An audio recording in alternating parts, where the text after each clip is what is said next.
Welcome to the Idea Climbing Podcast. Have you ever wondered what it really takes to go from being good at what you do to building a business that consistently generates real, scalable income from your expertise? Not just more clients, not just more content, but a true system that turns what you know into a seven-figure opportunity. That's exactly what we're diving into today. How to go from employee to solopreneur to entrepreneur. I'm excited to introduce you to someone who has been in the trenches of helping experts, coaches, and entrepreneurs do exactly that, turn their knowledge into high impact, high income businesses. Today's guest is Sys Savanh, founder of Seven Figure Expert Academy, where he helps entrepreneurs package, position, and scale their expertise into powerful offers that actually sell. In this conversation, we're going beyond theory. We're talking about what's working right now, how to stand out, how to monetize what you know, and how to build something that doesn't just look good online, but actually grows your business and other golden nuggets of advice. So if you've ever felt like you have more value to give, but you're not fully capitalizing on it yet, this is a conversation that you're going to want to lean into. You're going to love this show.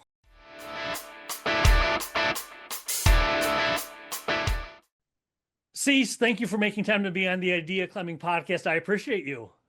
Thank you very much for having me. I'm always looking forward to always share as much value as I possibly can so with your audience. So thank you for having me. And we're going to talk about the journey from employee to solopreneur to entrepreneur. Before we get into all the tips, the tricks, the strategies, why is that journey so important to you? What is your story about that journey? Yeah, I think when you're an employee, there's got to be a point where I believe that when you have something brewing in your gut, right? Like I did for I think about 3 years, I just knew that I was meant for more. Like I was meant to do something. There was a calling. There was God calling me to kind of step into my own, and that was in 2002, and it took me literally 3 years to do it. So 2005 is when I actually opened my very first business. Was December 3rd, 2005. So this coming December will be my 20th year as a business owner, as an entrepreneur. So I think that if you have something tugging at you, like you start asking yourself questions like, what's the purpose, what's the meaning of life, and is there more to life than this? That's the type of questions I started asking myself internally as I'm being the best employee for companies I was working with. I was always a great employee ever since I was like 10 years old, when I was like going around my neighborhood, knocking on doors, cutting grass, whatever, right? So if somebody said yes, allowed me to cut their grass for $5 way back in those days, I did it, like I was the best grass cutter, right? I went to Burger King, I was the best. I went to work at VFW, I was the best dishwasher. And every company I went to work for, I was always the best. And what really happened in 2002 was this. I read a quote. I saw this quote that says, if you don't build your dreams, someone will hire you to build theirs. Mm. And that literally, like, it hit me like a ton of bricks as an employee, right? So I'm like, my gosh, I'm not building my dream, and I am. Somebody did hire me to build theirs, and I was trading my time for money, right, for a paycheck. And I never cheated any company. I was the best employee. So there's got to be something that kind of is brewing at you, or something that catches your attention like that. And then about what really what really set was the catalyst for me to kind of make that transition. 2004, 2 years later, I saw another quote by Jim Rohn that says, "If you didn't come from a wealthy family, make sure a wealthy family comes from you." Mm. Right? And that was kind of like the catalyst. I said, "Enough's enough. This is like my second sign, right, from God." And so it was like God was speaking to me, and I went for it, right? So I started like figured out. I went back to school. I went back to get my business degree, and I learned business. And then one thing that really was really the start of it all was I was one of the managers at our company, a very large company called ITT, and we went into a board meeting one day, and the CEO, he came out and he says, we have to lay off 57 people, And he says, do you guys want to know why we have to lay off 57 people? And he turned to the director of sales and he says, because someone didn't sell. He said, because someone didn't sell. And I was like, oh, and that stuck with me. I'm like, but if I'm going to start my business, right?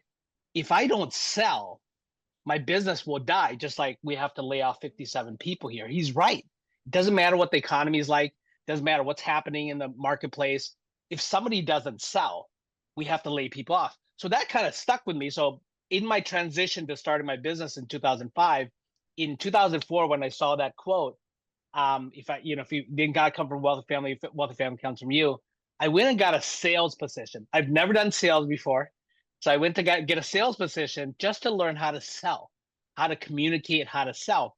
And it was like two options when I went to the interview. They gave me an option of, do you want to get paid 55,000 a year plus, whatever bonuses, or do you want to get paid as much as you want? You'll be on 100% commission.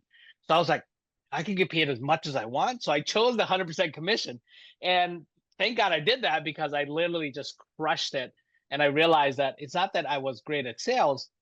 I was just really good at really being myself. So every business that I walked into to introduce myself, I had this intention of like, I just want to help you. If I can help you, I'm gonna make you an offer, right? And if Mhm. I can't help you, then there's no point of like wasting time, right? So that's how my sales journey started, and that's when it really gave me the confidence to move from employee to solopreneur, and that's what I did.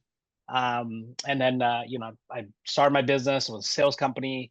I started going out and getting my own contracts, started selling other people's products and services, and I did that for close to 7 years doing that. Yeah. So yeah. So when it comes to making that leap from employee to solopreneur, what is involved with actually pulling the trigger? Yeah. Where do you do? That's the best way I could think to say it. What is the pulling the trigger moment of employee to I'm going to start being a solopreneur? Yeah. You know, fear is always going to be there, right? The negative self-talk, the I call it the crappy committee that's inside of your head, that you have to fire, right? Change your board. There's a whole executive board up here. Um, I looked at it two ways. I said, and it's funny, but I remember there was a study done of people basically on their last days and weeks, right, to their death. And one of the main questions that was asked was, what was your life's biggest regret? And that study came out with over 83% of people who were close to death said it's not the things that they did, it's the things that they didn't do, right? Is their life's biggest regret. So I looked at that and I said, what's the regrets of inaction and what's the rewards of action? And my leap or my decision to overcome and have courage to do it regardless of what, I'm not going to lie and sit here and say, oh, it's fear. I conquered fear. No, fear was there. I just went for it anyways. Right. Mm. I future pace myself when I'm in at that time, I thought 70 was old. Right. I'm 7 years old. I'm sitting on my rocker. And what if I didn't do it? Right. What if I didn't go for it? What if I didn't have inaction? What's the regrets? And then if I did do it, whether I succeeded or not, I can at least tell myself that I went for it, right? And what if I actually succeeded? What are my rewards? So my rewards outweighed my regrets. The actions I took, the courage to go through it, even though fear is there, was really my decision making, that I just had to do it, had to attempt it. And I watched, I had read quotes before, like Gretzky's quote, right? Quotes that talks about, Jordan's quote about hitting 10,000 shots you never take, and never you don't you 10,000 you don't ever miss, things like that, right? So I used to look at those type of things, and I didn't want to wake up one day regretting that I just didn't go for it. So that was my Mm. decision. Yeah, scary. It's still scary, but you got to have courage to do it anyways. So So as a solopreneur, how do you build a business? What advice would you have for that? Once you make that Yeah. leap, you form your LLC, whatever it might be. Then what do you do to build a business starting it with as a solopreneur? Yeah, I didn't learn it until 13 years later, actually, from 2005 to 2018. I did it the wrong way. I did it the wrong way. That's why it's become really my passion in the last 7 years, to really help people do it the right way. Um, and I didn't really learn it until I went to an event. Tony Robbins is one of my mentors, and I went to Business Mastery, an event he has, and he talked about business operator and business owner, the difference between an operator and an owner. And I would just that simple concept really blew my mind. I at that point in time, this was in 2018, I was like, oh my God, like I've been an operator all this time, right? I ran my business, you know, without processes, without people, without systems. So I was that solopreneur. And a solopreneur really, you just have a self-employed job. That's really what it is. Hmm. It's better than being employed, right? But so at least I did it, right? At least I did it. But I realized that in 2018, I was like, man, if I leave, I just like I have over the years, if I stop working, sales stops, everything stops, right? Because if I stop working, I go on vacation, I go overseas, it stops. So I was like, how do I shift? How do I make that shift from a solopreneur, an operator to an owner? And that's when I realized that I need systems, I need people, I need processes in place, and I needed to really create my business more systematically where processes are the decision maker, not me. You know what I mean? So Tell me more about that. What do you mean by processes aren't the decision maker? Mhm. You are. Yeah, I basically, everything, even though I had teams, I had people working for me, I was the bottleneck, meaning I was always the decision maker of almost everything, right? Every major, minor decisions in my company. And all I really needed to do was create some processes or parameters around that, and give people the position, but also give them the power, the authority to make those decisions so I don't have to. And that's basically what I did. I started going into my marketing departments, my sales department, my administration, and I basically just created processes, SOPs. In Tony's world, he calls it the value chain. So I would create basically a flow, right? A kind of like a workflow on Mhm. everything that I did. So this way, if somebody had to make a decision, it doesn't matter what I say or any other manager says. What does the value chain say? What does SOP say? What does the flow, right? The workflow say? And that's the right decision. It doesn't matter what I say because I created unless I made a decision to change the workflow. So that's kind of how I started that really in 2018. Started really creating a lot of systems based processes in my company in all areas of my company. Really, and if you think about areas, when I talk about areas, it's more like pillars or silos. Mhm. If you look at any company, if you really want to move from operator to owner or solopreneur to a really true entrepreneur, um, your business only has four parts, four chunks, four silos, right? Four pillars. And that's really the first one is traffic, right? This is your marketing, your advertising, getting seen in the marketplace, right? Because again, there's people out there that's already buying, they just don't know that you exist. So you gotta do some marketing and advertising. So creating some processes around that. And then second is lead generation, right? Leads, I believe, is the oxygen for every single business, just like a body. If we stop breathing, we die. If our business stops generating leads, it dies. So lead generation. So I created processes around lead generation. How do we generate leads and how do we convert leads? How do we nurture our list? And then third is sales. So how do you turn those leads into clients, right? How do you make offers and how do you sell clients? How do you get them to buy more? How do you increase your average transaction? And how do you create offers that get clients to rebuy, like almost like a recurring revenue? So sales. And then the fourth is I call it support. After clients say yes to you, what's your deliverables? What's your fulfillment, right? How do you ensure that they get the best service that you promised that they actually bought because they said yes to your offer? How do you deliver, make sure that they're raving fan clients? So if you really think about every single company, it doesn't matter what you're selling, it's traffic, lead, sales, and support. That's it, right? So that's kind of how I look. I chunked my business up into 4 pillars, and I created processes in every single pillar. That's what allowed me to go from operator to owner. Yeah. So Well, as a solo, I just want to be sure. I think you said you did, but I want to be sure about it. As a solopreneur, did you say you had people working for you as a solopreneur too, or did that come later? yeah, I had some as a solopreneur. You still need people, right? Like I had admins that answered phones and did things that I needed for clients. I had salespeople and things like that. As a solopreneur, most of my career, I probably had maybe about 5 or 6 that were actually employed by my company.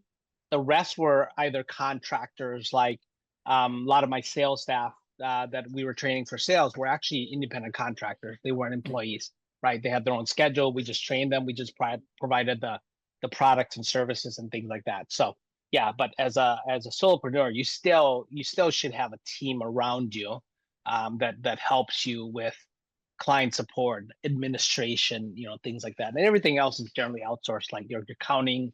At that stage, you probably should have an in-house accountant or bookkeeper and things like that. You can outsource there's a lot of services out there that can do that. So yeah, How do you know when you're ready to make the leap from solopreneur to entrepreneur? Because that's a big leap. big leap. Yeah. I think revenue has a lot to do with it, right? You can't just say, I want to be an entrepreneur now, right? So, really only 5% of all businesses in the world actually generate $1 million in revenue. I don't know if you knew that or not, but Mm-mm. if you got it's crazy, 1 out of 20, that's it. 1 out of 20 that actually reach $1 million. So once you hit that mark or coming close to it, I believe that um, if you're starting to do um, over $50,000 in revenue every single month. Mhm. And I believe that if your margins are 25 to 30%, you're ready to scale. But before that, you're not ready to scale. You're not ready to create processes and really start building a team to get yourself up to that 7-figure mark and beyond. So that's kind of what I ran into. I started doing about $50,000 consistently every single month, and then my margins were north of 30% at that time. Mhm. And I was like, okay, I can really scale because I'm now profitable. I'm saving. I'm putting money right back into my advertising. When you really can do that, then it's like, okay, figure out what's working now for your marketing sales, and then just start there. You want to grow your revenue first, right? And then start putting money. Once you start growing your revenue, start putting money into building your brand. Most people want to build their brand first. It's not. You can't you can't build a brand first. You got to sell first. You got to generate revenue first. You know what I mean? So Well, this is interesting. I want to, and again, just to clarify, are you saying you need 6 figures, seven? I'm sorry, you said seven. Are you saying you need 7 figures before you become an entrepreneur, or just where's the gap? Do you on the scaling as a way. solopreneur and becoming an entrepreneur? Yeah, I realized that when I started doing $50,000 consistently every month, I did that for almost a year. That's when I realized after that year, when I grew my business to generating 50,000 or more in revenue consistently every month for 12 months.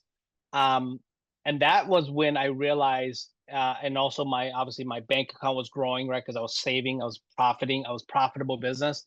That's when it was every single year right around Christmas, I kind of take like a 2 weeks off and really to kind of plan and prepare the next year. And I, looked at my bank account, it grew, right? I think we ended up having about $3,000 in profit that year, right? We were doing about $50,000, and we had close to $300,000 in profit after all expenses, all that stuff. I was like, okay, now it's time to make that leap from solopreneur to entrepreneur, right? What do I do with this $300,000 that I had, right? It was just a little under like 293,000, and then what do I put this into next year? So I really plan aggressively that Christmas to really hire more people, and I focus on the 2 areas first, which is marketing and sales, right? Making sure that we can put all this some more money in marketing, and there's a marketing team, person there, and then a sales team, right? Somebody who can help me close clients more. At that time, I was actually doing the fulfillment, so I was actually delivering for my clients, anyways, right? So yeah. So how does someone know when they're an entrepreneur? What are some the way I'll phrase it is, what are what you would consider to be characteristics of an entrepreneur? What makes an entrepreneur different? One is when you are not thinking about, um, when you're not focused, first off, when you realize that, oh, you're not actually, your highest priority is not revenue generation right now. That's when you really start shifting towards entrepreneurship, because you can't even think about scaling your business or becoming a true entrepreneur or whatever if you're still chasing sales, right? You still have to generate revenue. At that point in time, we were generating revenue consistently. It was like automated revenue coming in already. So now I can shift my focus from generating revenue to actually, how do I create now? How can I start hiring people? How can I put systems in place? How can I automate things? When you start looking and making that a priority over sales, right? Then you know that you're starting to move towards that entrepreneurship, right? As a solopreneur or even as a startup, I mean, the very first thing the thing that you have to prioritize first is sales. You have to prioritize selling and revenue generation. So that's what you focus on. You don't even focus on systems. You don't focus on people at that point in time. How do I sell more? How do I get more clients? Right? And how do I deliver and all that stuff on my promise of my offer? That's where you spend. And I think that if you're constantly still there, then you shouldn't even honestly think about entrepreneurship. You're still a solopreneur at that point in time, right? So if someone's gonna wants to move into is aspiring to become a entrepreneur in a sense that we're talking about right now, tell me if I'm on point. Does that mean that part of it is that their revenue is not 100% tied to the founder? Is that correct? Correct. When you are so revenue driven and it's like it's a must and you're the only person generating that revenue, it's you can't split your focus from that to creating systems, to creating processes, to hiring people. You're adding things, you're putting the cart before the horse. You got to get your sales more streamlined and more automated, right? More automated selling, more, making sure there's consistent leads, the lead flow, you're hitting your conversion numbers. So if you're generating 100 leads a week, and let's assume your closing percentage is 10%, and your offer is a $5,000 offer. Well, you just close 10 clients that week at 5,000, that's $50,000 a week, right? And you're moving up to that $200,000 mark a month, things like that. So the key here is just understanding that your sales numbers have to be to the point where that is not your main focus anymore, right? Because you got a system already in place there. Then you can create systems in other areas of your business. Then that's when you're ready to move towards scaling and really being a true entrepreneur. What's the most, once you hit the revenues that you're talking about, you become an entrepreneur, sales aren't reliant on you. How do you stay successful and not go into dips? I mean, I realize Yeah. life's not perfect. It's never going to be dip less, but Yes. what do you need to do to maintain yourself as an entrepreneur and not backstep or backslide? Yep. So we talk about, so there's marketing and sales, right? Um, when you're a solopreneur, you have to do both. You have to market and sell, right? And when you put somebody in place for sales, if you're able to hit the revenues you're consistently, and let's say you hire a salesperson, right? If you look at true entrepreneurship, is when you are able to spend most of your focus on marketing, then you're really well on your way. Especially if you yourself, let's say, were the closer or the main person selling, and if you're, let's say, your closing percentage is 10% or 15% or 20%, and if you can create some process around that and hire a person, give them the position, give them the power to do that, and your systems are so good that they can close just as good as you, right? And hit the same amount of numbers on you, that's when you should shift to marketing, right? And spend most of your time, if not all your time, marketing, because that's where it starts, right? You can't sell unless you're seen. Does that make sense? So It you makes perfect. then an entrepreneur, then your job is to get yourself seen more, right? So you are the attractive character for your business. That's the key, right? Nice. And we have covered a lot of ground in a short period of time. When it comes to the entrepreneurial journey, a big question, if you were to say at least do this one thing, or this one thing stands out to help you along the journey more than others, at least do this, what would you tell people to do? Make more offers, right? Make more offers. It's a cure-all, right? Sales is the cure-all for everything that you got going on, right? I used to, my sales company, my guys used to say, where they didn't have a lot of money, or they couldn't pay rent, whatever it is, and they'd come to me and said, the only thing that will fix that is go sell more, right? Go out, you're in control, you're on commission, right? If you 2 weeks from now you got a $1,500 bill that you got to pay rent, then guess what? You can go out and literally make that $1,500 today, right? If you choose to go see enough people and make more offers. That's it, right? They're That's not gonna awesome. they're not gonna come. Sales are not gonna come to just make more offers. Get in front of people and make more offers. So, and when you know, like, you have to decide first off, before you actually make more offers, is this: where you're going to make the offer is the vital equation, or the vital to this formula of success. Okay, whether it's, do you like doing one-on-one sales?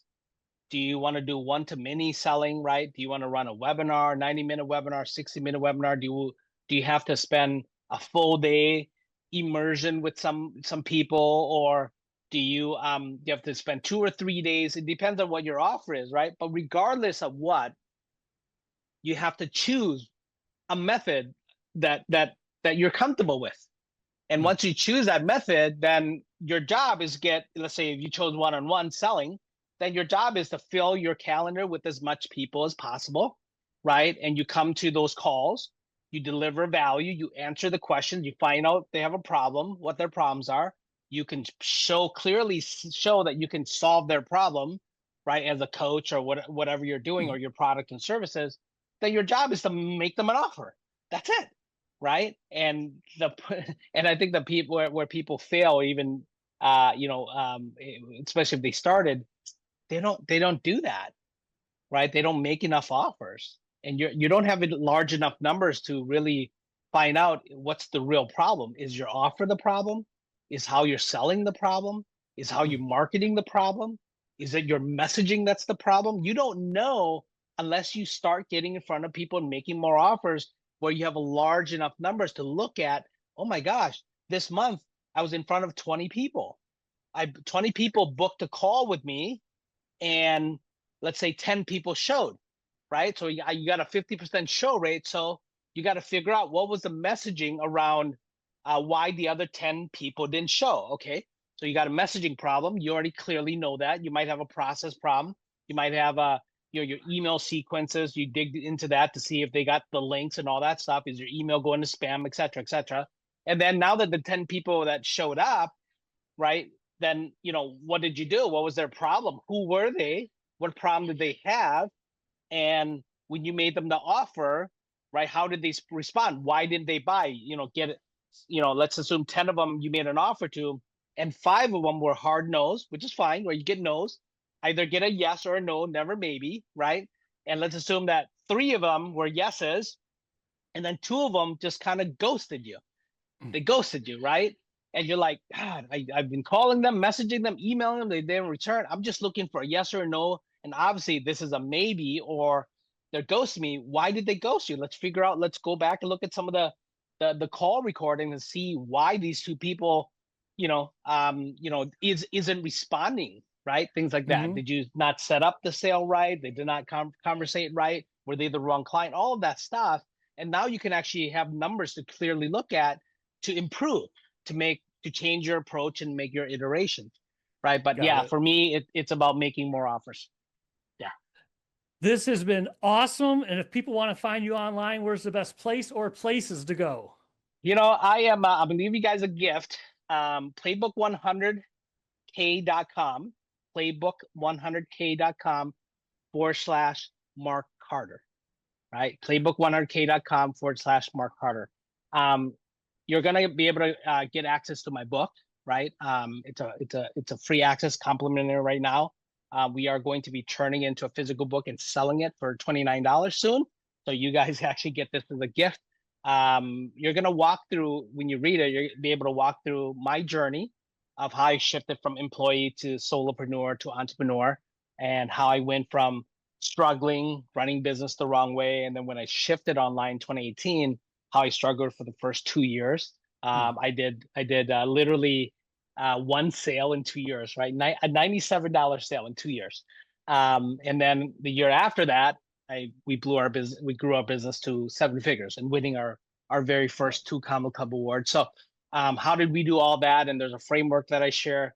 It's a relationship building model. So if you're looking to like figure out to make that leap, to extract what you know, what you love, right, and who you are into an offer, how to market it, how to create your offer, how to sell it, then that book is definitely something. It's a must read for sure.